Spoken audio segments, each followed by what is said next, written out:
कितनी सदाकत है, सच्चाई कितनी है, सच बताइए आप। सर ऐसा कुछ भी नहीं, हमें पानी सरकार की तरफ से मिला ही नहीं, तो बंद कहाँ से होगा। जी जी। तो न बिजली है, न पानी है, न रोड है, हमें कुछ मिला ही नहीं है सर। ऐसी बात नहीं है, ये हिंदू लोग हैं, जो हमारे भाई हैं, इन्हीं लोगों ने हमें बसाया। हम शुरू से भेड़ बकरियां इन्हीं के खेतों में चरवाते हैं, तो अच्छे लोग हैं ये। लेकिन ये अब कुछ ही देर से इनके कहीं ना कहीं दिमाग में ये वहम है कि ये जो क्राइम ब्रांच वाले हैं, ये बकरवालों और गुजरों के कहने पे काम कर रहे हैं। हालांकि हम उनको जानते भी नहीं है, वो कौन है, क्या कर रहे हैं, हमें इस बात से बिल्कुल भी नहीं मतमीन है।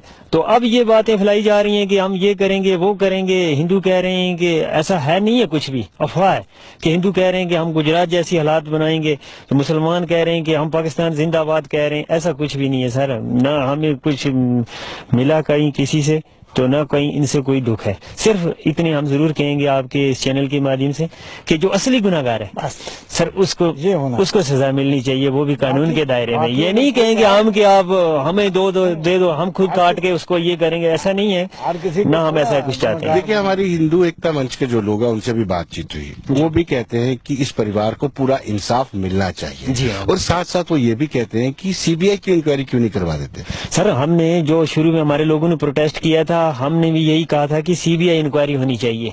हमें नहीं पता था ये क्राइम ब्रांच का या जो दूसरी सीट बनवाई थी मजिस्ट्रेट इंक्वायरी की, ऐसा कुछ पता नहीं था, क्योंकि हमें इस पुलिस पे फिर यकीन नहीं रहा था। अगर 7 दिन तक पुलिस एक कैटल शेड से बच्ची की लाश न निकाल पाई तो वो क्या इन्वेस्टिगेशन करेगी। इसलिए हमने कहा था, उस वक्त हमारे तमाम हिंदू भाइयों ने हमारा साथ दिया। औरतें रो रही थी हिंदू भाइयों की कि भाई छोटी बच्ची देवी के साथ क्या हो गया। अब ये जो अब आगे जाके ये सियासी लोगों की चाल कहें या क्या, वो असेंबली में क्या हुआ वो हमें कुछ पता है। हमारे पास ना टीवी है, ना हम कुछ देखते हैं। किसी ने कुछ कह दिया तो उसी बात से हम भी सहमत हो जाते हैं कि वाकई ये सच है। आपको नहीं लगता है कि सारे मामले को पहले सियासी तरंगत दी गई, सियासी मुफाद के लिए आपने बयानबाजी की गई और अब इसको कॉमनल बनाया जा रहा है, फिरका पस्ताई रंग दिया जा रहा है। जी हाँ, हमें भी बिल्कुल ऐसा ही लग रहा है, क्योंकि अगर ये ऐसा लोग ना करते या